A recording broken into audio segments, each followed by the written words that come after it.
कर्मों के हिसाब किताब में आपकी नियत या मंशा का क्या रोल है? क्या कभी आपने इस पर विचार किया है? जब कोई व्यक्ति कर्म करता है तो वह अपने तरीके से पाप और पुण्य तय करता है। वह कभी भी अपने कर्म करने की नियत या मंशा पर विचार नहीं करता, जबकि कर्मों के हिसाब किताब में ये सबसे अधिक मायने रखता है। मंशा कर्म के मूल्यांकन में किस प्रकार भागीदारी निभाती है? सब कुछ किस प्रकार काम करता है? चलिए स्पष्ट रूप से समझते हैं गौतम बुद्ध की इस कहानी से। कर्मों के सिद्धांत के अनुसार जब कर्म बुरे हों तो आपको उस कर्म का परिणाम अगले जन्म में चुकाना पड़ता है।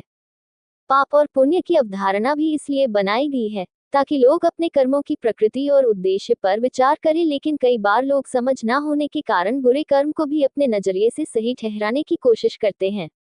इस कोशिश में वही ये भूल जाते हैं जब भी कोई व्यक्ति बुरा कर्म करता है तो उस कर्म को आंकने का सबसे बड़ा पैमाना उसकी नियत होती है। कर्म देखने से पहले उसकी मंशा देखी जाती है।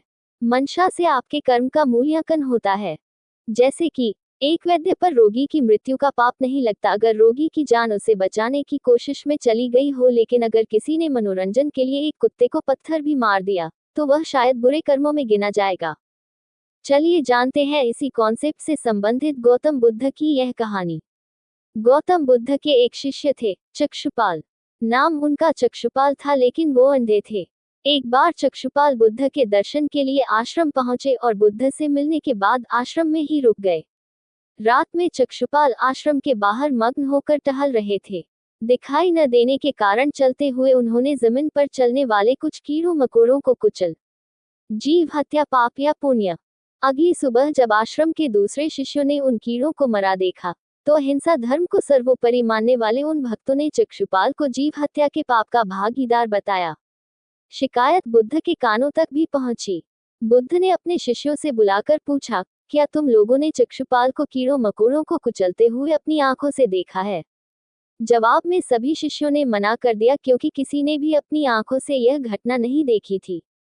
बुद्ध ने उनसे कहा कि जैसे उन्होंने चक्षुपाल को कीड़ों को कुचलते अपनी आंखों से नहीं देखा, वैसे ही चक्षुपाल ने भी उन कीड़ों मकोड़ों को जमीन पर चलते हुए नहीं देखा था। इसीलिए चक्षुपाल इस पाप के दोषी नहीं है, क्योंकि उन्होंने जानबूझकर या खराब मंशा से उन्हें नहीं मारा। उन्होंने शिष्यों से कहा कि चक्षुपाल कभी हिंसा के भाव से कर्म नहीं करेंगे, क्योंकि वह एक उन्नत आत्मा है। उन्हें आत्मज्ञान प्राप्त हो चुका है।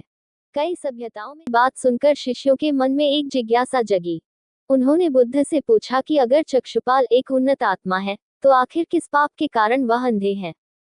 शिष्यों के सवाल के जवाब में बुद्ध ने उन्हें चक्षुपाल के पूर्वजन्म की कहानी बताई। बुद्ध ने बताया कि चक्षुपाल अपने पूर्व जन्म में एक चिकित्सक थे।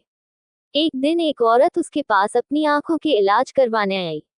उस बूढ़ी औरत ने कहा कि अगर वह उसकी आंखें ठीक कर देंगे तो वह अपने बच्चों के साथ जीवन भर उसकी दासी बनके रहेगी। चिकित्सक के इलाज से धीरे धीरे उस औरत की आंखें पूरी तरह ठीक हो गई, मगर गुलाम बनने के डर से उसने से झूठ कह दिया कि उसकी आंखें ठीक ही नहीं हो रही। चिकित्सक ने बूढ़ी का झूठ पकड़ लिया और क्रोध और बदले की भावना से उसने उस औरत को एक ऐसी दवा दे दी जिससे वह जीवन भर के लिए अंधी हो गई। अपने इसी पाप के कारण चक्षुपाल को अगले कई जन्मों तक अंधा बनकर पैदा होना पड़ा। बुद्ध